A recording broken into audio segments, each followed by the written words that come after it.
बल पर काम करती हैं। फुल्ली ऑटोमेटिक बंदूकों से अलग, जो कि लगातार फायर कर सकती हैं, सेमी ऑटोमेटिक बंदूकें एक बार ट्रिगर दबाने पर एक ही राउंड फायर करती हैं। यह एक 9mm सेमी ऑटोमेटिक पिस्तौल है। इस वीडियो में हम देखेंगे कि सेमी ऑटोमेटिक हैंडगन्स और पिस्तौलें कैसे काम करती हैं। यह एक कारतूस या कार्ट्रिज है। इसे मैगजीन में लोड किया जाता है, जिसमें स्प्रिंग और फॉलोअर इस पर दबाव बनाए रखते हैं।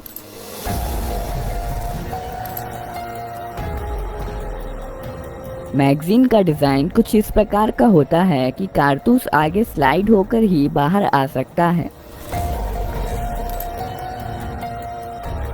इस मैगजीन को बंदूक में रखा जाता है।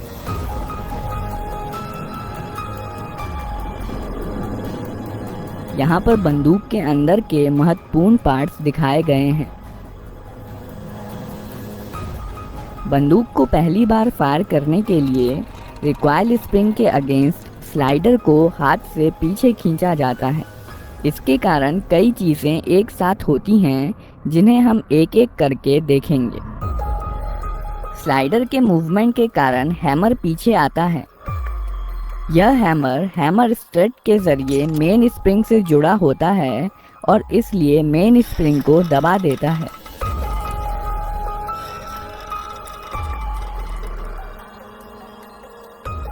यह सीयर है। यह हैमर के मूवमेंट को कंट्रोल करता है। जब स्लाइडर पीछे जाता है, तब सीयर लीफ स्प्रिंग के दबाव में हैमर के साथ एंगेज हो जाता है और हैमर को वापस जाने से रोकता है। जब स्लाइडर को छोड़ दिया जाता है, तब रिकॉइल स्प्रिंग के कारण स्लाइडर अपनी पहले वाली स्थिति में चला जाता है, जबकि हैमर सीयर के कारण अपनी स्थिति में बना रहता है। इस प्रक्रिया को कॉकिंग कहते हैं। जब स्लाइडर पीछे आता है, तो इस पर बने प्रोजेक्शन बैरल को पीछे की ओर धकेलते हैं, जिसके कारण बैरल कुछ नीचे हो जाता है और इसलिए अब इसमें कारतूस आसानी से भरा जा सकता है। जब स्लाइडर वापस लौट रहा होता है, तो यह एक कारतूस बैरल में ले जाता है और बैरल को अपनी पहले वाली स्थिति में धकेल देता है। कारतूस का पिछला हिस्सा एक्सट्रैक्टर में फंस जाता है, जो कि स्लाइडर से जुड़ा होता है। पिस्तौल अब फायर करने के लिए तैयार है। जब ट्रिगर दबाया जाता है, सीयर डिस्कनेक्टर के माध्यम से धकेल दिया जाता है, जिसके कारण यह हैमर से डिसएंगेज हो जाता है।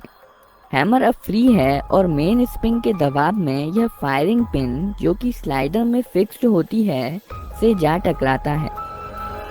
बदले में यह फायरिंग पिन कारतूस के प्राइमर पर स्ट्राइक करती है।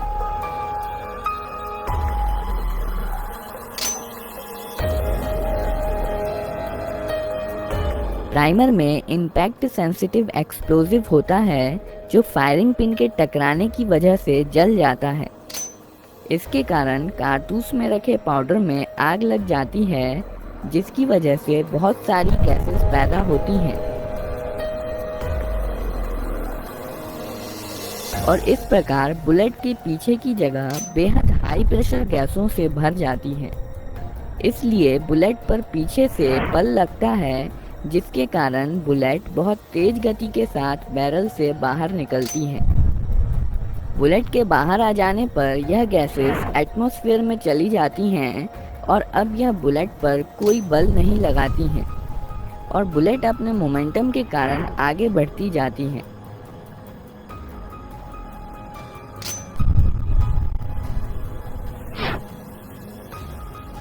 बैरल में कुछ लकीरें और खांचे बने होते हैं, जो आगे बढ़ते समय बुलेट को स्थिरता के लिए घुमा देते हैं।